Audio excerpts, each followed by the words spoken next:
This is Hal Shurtleff, your host of Camp Constitution Radio. Camp Constitution Radio is brought to you by Camp Constitution.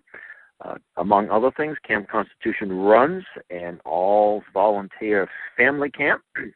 This year's camp will be from July 12th to the 19th. Beautiful Sunday to Sunday in beautiful Rindge, New Hampshire. And for more information about the camp, you can go to campconstitution.net. I'm going to have a special guest today on the phone, but just to let you know, this show is heard on WBCQ The Planet, shortwave, every Monday night at 7:30 p.m. Eastern Standard Time. The station is located in beautiful Monticello, Maine, in Aroostook County. And in addition to the summer camp program, Camp Constitution has a press, a publishing arm. We've published a number of reprints, some timeless classics. We've got George Washington's Farewell Address. We have the Davy Crockett story, Sockdolager. We've actually published some things on our own. One of them is a recent book called Gems from the Gem Years, written by Bettina Dobbs, and we're going to be actually having a time in Maine at Rockland, at the Rockland Library, this coming Saturday, March 21st at 2 o'clock. We're going to be just reminiscing about the great organization that Bettina Dobbs started back in 1978 and the wonderful impact that it had on the lives of many families in Maine and other parts of the country. And we'll also be promoting her book, Gems from the Gem Years. We published a book back in a few years ago that was originally published in the, I think it was 1810. It was by Noah Webster, and the book refuting global warming. Noah Webster, the famous lexicographer and statesman, he was, we could say, a founding father. He wrote an essay refuting global warming. He didn't call it global warming in those days, and they actually thought it was a good thing that the weather was getting warmer in the winter, but he used the Old Testament and the New Testament for weather patterns, as well as diaries of farmers and so forth. That book is available on the Camp Constitution bookstore on the website, many other things. And if you're interested in helping our camp program, helping this radio get a larger audience, you can become a camp sponsor. Really, any donation, especially if you're a business, will put you on the sponsors page. Just contact us. Our guest is online here, and before I bring him on, I just want to give a quick introduction. Dr. Kishore is originally from India. He came here in the early 70s, and he is probably the nation's, if not the world's premier edicologist. He may have been the first one, and he has studied. He's got more degrees than a thermometer, and he is the man who designed the Massachusetts model. I just wish he had a cure for my cough, which successfully treated drug and alcohol addicts. And anyway, welcome to the show, Doctor. Thank you, Hal. Thank you for having me. Well, I got a chance to meet you. You came to a couple of video showings that an organization was having dealing with America, Imagine a World Without Her, by Dennis D'Souza, who had been one of your countrymen, a U.S. citizen who came over from India, and he got in some trouble with the federal government dealing with some type of campaign finance, and they put him in handcuffs and fined him. And you told me that you had a story to tell, and then I got a chance to get to know you a little better, and your story would make his story look like a jaywalking. So let's talk a little bit about yourself. And we only have a half an hour. Keep that in mind. So, and then what happened? I mean, talk about your successful clinics and the model, Massachusetts model, and then what happened? The heavy hand of the state government here in Massachusetts. Right. I think addiction is a major problem. When I came in here, it was not such a major problem, but I came to this country in 1977, trained at the Washingtonian Center, one of the oldest addiction programs. Now, you told me the Washingtonian Center was founded by George and Martha Washington and Dr. Benjamin Rush. Is correct. The philosophy and ideology originated in the early 1800s, and it took root in around 1830, and it had quite a reputation in those days. 150 centers across the country. They called them Washingtonian homes in those days, and they treated alcoholics and addicts in their homes, and they really had a great success rate. They got people sober with the help of pastors. And the last one that survived was in Boston, and I became the medical director there. I cut my teeth in the old traditions, and I enhanced it by creating a program that based on sobriety and spirituality rather than medicating people. The model was called the Massachusetts model. It involves getting people sober without using narcotics, and then maintaining their sobriety without using any mind-altering, mood-altering substances. And people did great. And your model treats the whole body, not just.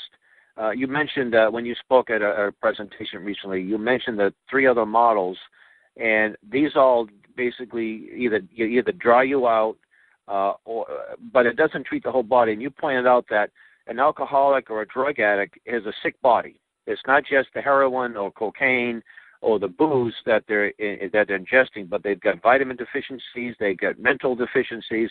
So you treat the whole, almost what I guess they call it, holistic approach. Is that the right term? We have to. There is no other way to treat addiction except to embrace the person who's been hurt and take care of them body, mind, and spirit and soul. If you don't do that, they'll go back. That's why success rates for addiction are so miserable in other programs. They were less than 2 to 5% sobriety at 1 year. All the investment, goes down the drain when people relapse and they get abandoned. You can't do that. Now, when I met you, we sat down over breakfast, and I made reference to the medical mafia. And I became aware of that, two things. It was a book called A World Without Cancer, written by Edward Griffin, who also wrote a book on the Federal Reserve Bank. And he talked about the chemical cartels. He talked about the Flexner Report from 1905 and how the chemical companies under the Rockefeller controlled people basically took over the medical schools, set up the FDA, kind of go after the natural medicine people, the homeopaths and the naturopaths to promote chemicals, and it's big pharma, big business. And then when my wife we had a legitimate case when one of my daughters was born. My wife had some nerve damage, and it was a result of the epidural, and we filed a suit, and it was legitimate. We weren't asking for $1 billion. We were just asking for really modest amounts, pain and suffering and what have you. And it was so difficult.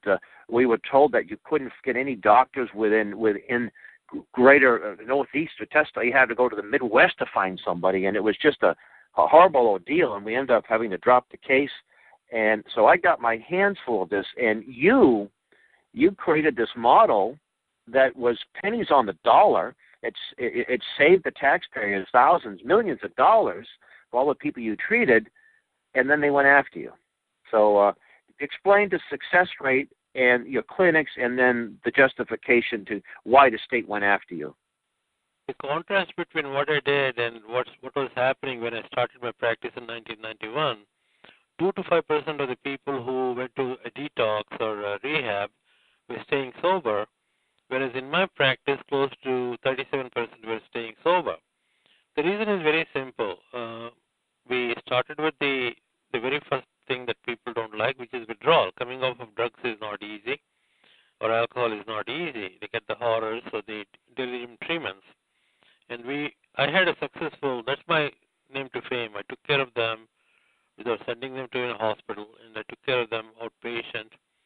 And they loved it. They liked the fact that they were treated well. And then the second part of the program was the sobriety maintenance. We heard of methadone maintenance, where they give drugs and maintain them for life.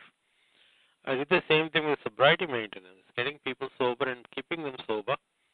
I developed techniques to do that using basically surveillance, surveillance of the disease, drug testing, urine testing, and cold calling. We figured out a way to keep them on the thin and narrow for 3 to 6 months.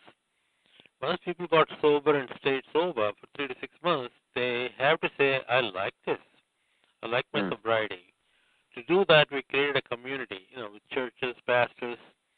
Bishop Hogan was part of the program. We would bring in pastoral students from Harvard Divinity School to give them the nurturance, spiritual nurturance. And next thing you know, they became rock stars. They began to stay sober, and every time they went to an AA meeting, I would get 10 more patients. It was unheard of for an addict to stay sober for that long without relapsing. Then I began to treat them in primary care, not in psychiatry, keeping them, giving them medical care. Whatever the problems are they accumulated when they were using drugs, whether it be hepatitis or carditis, I took care of all of those things, and they loved it. They have a safe system, but at the same time we were doing surveillance. So, see, usually when people slip, slide, or relapse, we don't want them to get to a full-blown relapse. It's basically got to go back to the ground zero and start all over again.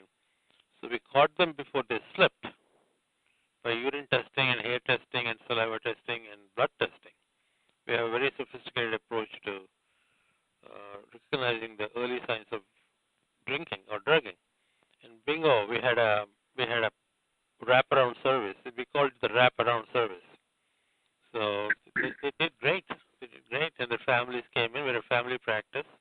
We educated the families, and next thing you know, people blended back into the fabric of the society. We didn't see them as an addict. We saw them as another fellow human being who is back on track.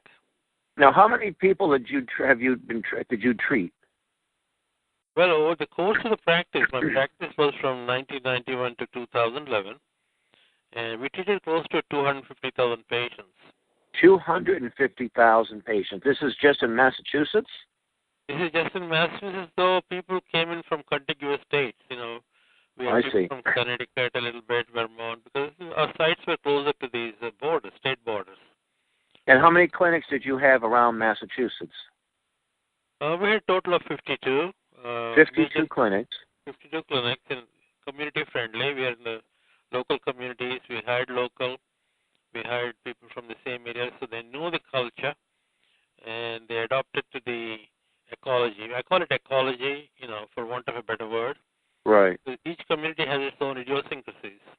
For example, in Malden, in Martha's Vineyard, most of my patients were middle-aged women, and they wanted really? Acupuncture clinic. We gave them an acupuncture clinic 12 to 1 twice a week. It's like the social hour. They came in after they put their kids to the bus to school or whatever, and then they stayed for an hour. That's a sobriety mechanism. And by the way, drug addiction doesn't seem to have a favorite racial group or economic group. It sort of goes after all, right? Rich, poor, middle class. Right. All of us have an addiction potential. We're all on the same bell curve, except one person might take one drink, another person might take 1,000 drinks. So we all can get addicted. There's no human being who is who can safely use drugs and come back to safety. All of us have potential. The question is, how do we know who has the highest risk and who has the lowest risk? If we know that, one of us will get the Nobel Prize. We don't know how to calculate the ratio yet. Right. So we have to treat people with equal care and caution. Similar to what I call is a light thing. We go to safety. We don't stand in the open areas. So we basically have to do prevention. Is the best medicine. Right. So you treated you and your staff treated over 250,000 people. That's a whole lot of folks. And then what happened in 2011? That seemed to be when things started unraveling. Right. By 2010 October, I was the top of the heap. I was nationally recognized as a leader in addiction medicine. I got awards. My model was recognized by the National Institute of Drug Abuse as one of the 4 models of care. I went to Europe to tell them about my model. And then when I came back, I found myself under attack by the... By the way, the Boston Celtics recognize you too, Heroes Among Us, right? Right. In 2004, they had an award for me. And I got varieties of recognition. But what happened in 2011 is a travesty of justice.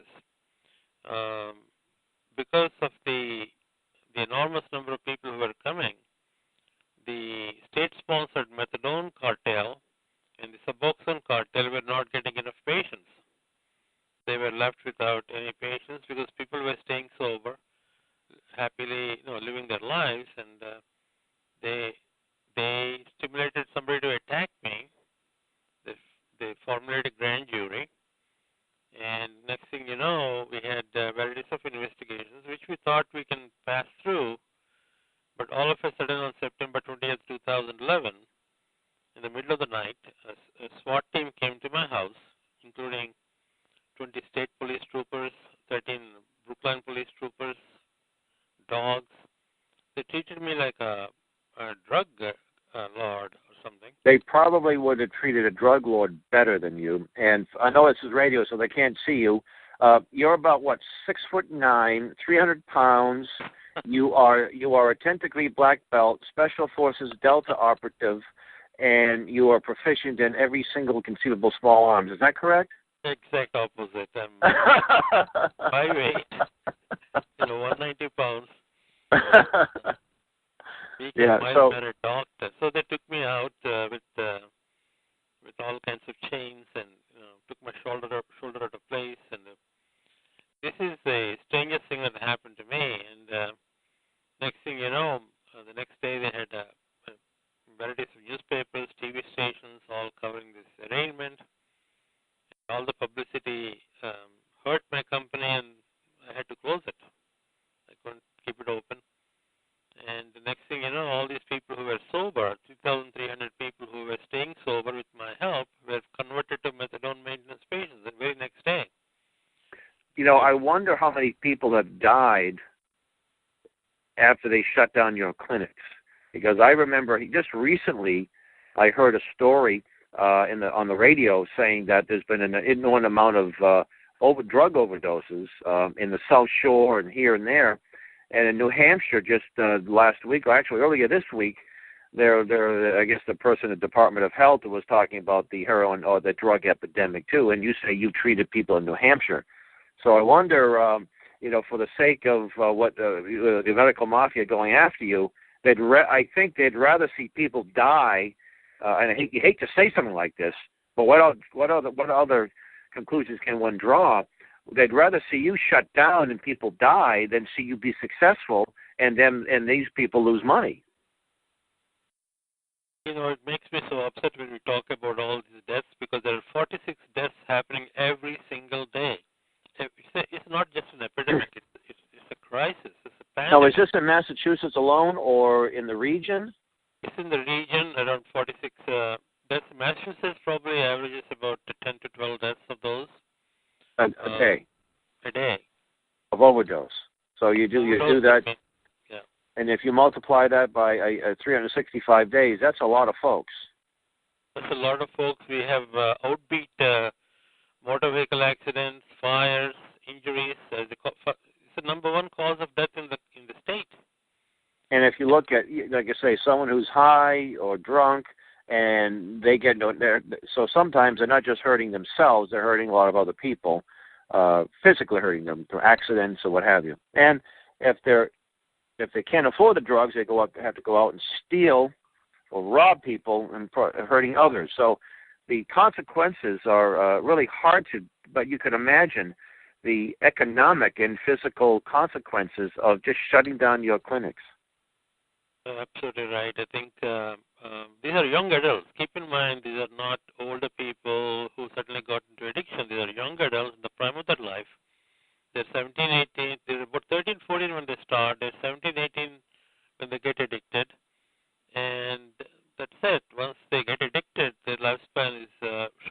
at least 20 years. They live up to 30, 40. Wow. And they die, and they, if you look at the 100 addicts coming in the door, and you measure their longevity in about 10, 20 years, half of them will not exist if they don't get the care. Some of them take their own lives. A quarter of the people who die take their own lives because really they cannot get away from this monster, the cunning beast. And a quarter of them will be killed by the drug dealers because to be an addict, you need other people to help you. You need a runner, you need a mule, you need a lookout, an informant. It's like a business operation. Well, it's kind of interesting. So interesting that the medical mafia didn't like you, and the dope pushers didn't like you either, right? Because you're taking customers away from them. So it looks like the state and also the drug dealers, the ones that the state is supposed to fight, they took you out and you helped. They benefited both groups, right? Right. Yep. Drug dealers in general are not organized. They're small people who are trying to make a living, and they're not organized as the state is. State is organized with this way we call it the medical industrial complex. Well, they have the guns and they have the courts and they have the jails. That's what they have in their favor. Absolutely. So, by the way, you're listening to Camp Constitution Radio, heard on WBCQ The Planet every Monday night, 7:30 p.m. Eastern Standard Time, sponsored by Camp Constitution, campconstitution.net. Okay, so they arrested you in the middle of the night with a little bit of overkill. It's like using an elephant gun to kill a mosquito. And they charged you with what, about 35 to 40 counts? Initially, it's only one count, but they expected me to go away for pretrial detention. They wanted $1.5 million bail. Fortunately, I was able to get out with the help of my lawyers, and then I was starting my practice again, and they rearrested me 2 weeks later to put up some more charges, and the publicity really killed my practice, and I couldn't survive. It's a very interesting story. For people who want to read it, they should go to chalcedon.edu. Or why don't you spell that out so people can hear it clearly? It's a Chalcedon. There's actually been about 5 or 6 stories about your and is there a book coming out about your experiences too? It's getting there. I think we have people writing it. There are 2 websites, kishorestory.info and chalcedon.edu. They have done a good job of covering it from different angles. You can also go to my YouTube channel, Hal Shurtleff, on YouTube, and you can find the presentation you gave just a few weeks ago on the subject. You and Massachusetts attorney Greg Hession, who was actually writing a story about it in the New American, yet to be published. I don't think it's come out yet. The New American magazine will be just talking about. And I am sure it's just what you experienced is something that many other Americans all over the country have experienced to various degrees. So it's just an example at the state level or at the federal level of the overreach of the federal and state governments and how they're able to get away with what they get away with. Here, the concerning issue is we are dealing with the young children, the prime of their life, and the society has a duty to protect. So protecting the kids, we're making them fodder for the methadone clinics, Suboxone clinics, the detox industry. It's a self-perpetuating monster that we created. So where do you stand right now? Where's your case stand at this point?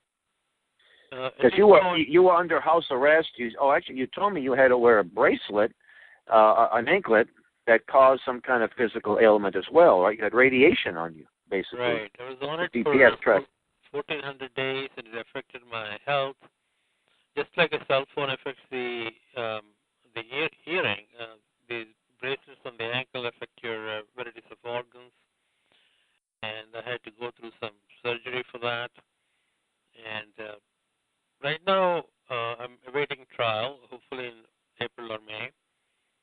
and trying to clear my name. I did not. The charges are pretty interesting too. What they charged me with is co-locating my practice inside sober houses and co-employing people from the sober houses. Both of these are acceptable parts of the federal regulation called safe harbor rules, and fortunately or unfortunately, they're part of the Obamacare rules too. To enhance the care, you have to co-locate your practice wherever your patients are. So I have done things that are approved and legitimate, and they charge me with the crime for that. That I bribed the people to get the business, which is jaw-dropping. So you're facing. You anticipate all these charges will be dropped, and hoping that you'll be cleared. You think you'll be able to reopen these clinics if you're totally exonerated? Absolutely. I think that there is enough of a groundswell of interest. People want this, especially considering the fact Governor Baker has declared it a crisis and he wants something to be done. And they're holding hearings all across the state, and everybody should go to these hearings to hear the extent and depth of the problem. I was in Worcester the other day for the first hearing. I testified there, and the judge, juvenile court judge, was telling stories about 13, 14-year-old young children living with the drug dealers in huts in some parks or faraway places, abandoning their homes.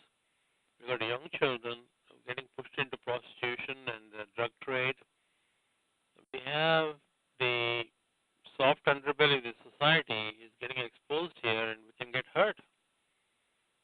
We're already seeing child abuse. We're seeing an element of elderly abuse, home invasions. We've got to be careful and cautious. The social fabric is not ripped. So anyway, so if people, we got about 2 minutes left here, so we can wrap things up. If people are interested in learning more about the case and maybe what they can do, and I don't think it matters where they live in the country, because your model was treating people everywhere. It wasn't just being treated people in Massachusetts. They can go to Chalcedon, the Chalcedon Report, CHALCEDON. That's a Christian-based organization. And they could find it, just do a search for your name. It's Dr. Kishore, and they get a series of articles detailing your case. And YouTube, there's actually your videos been up by a couple of Bill McNally at The Remnant Man on YouTube, or my YouTube channel, Hal Shurtleff. You'll be able to see the presentation there. And you actually are giving, you're still doing presentations. You're going to be doing things, you're doing things down at the the New Testament Church in Cedarville, Plymouth, Massachusetts. Right. I've been appointed the Minister of Health and Healing by the Bishop of Massachusetts, Dr. Hogan, and Dr. Samuel Hogan, and I've been going through various churches to help people get an understanding of addictions, getting a sense of how to navigate through this broken system. Well, we're out of time. We have to let you go. But I want to thank you for coming on the show, and we'll touch maybe after maybe in a couple of months when more information is available. We'll bring you back on. So God bless you, and thanks for coming on. And you're listening to Camp Constitution Radio on WBCQ The Planet. Good night, and God bless. Good night, and God bless.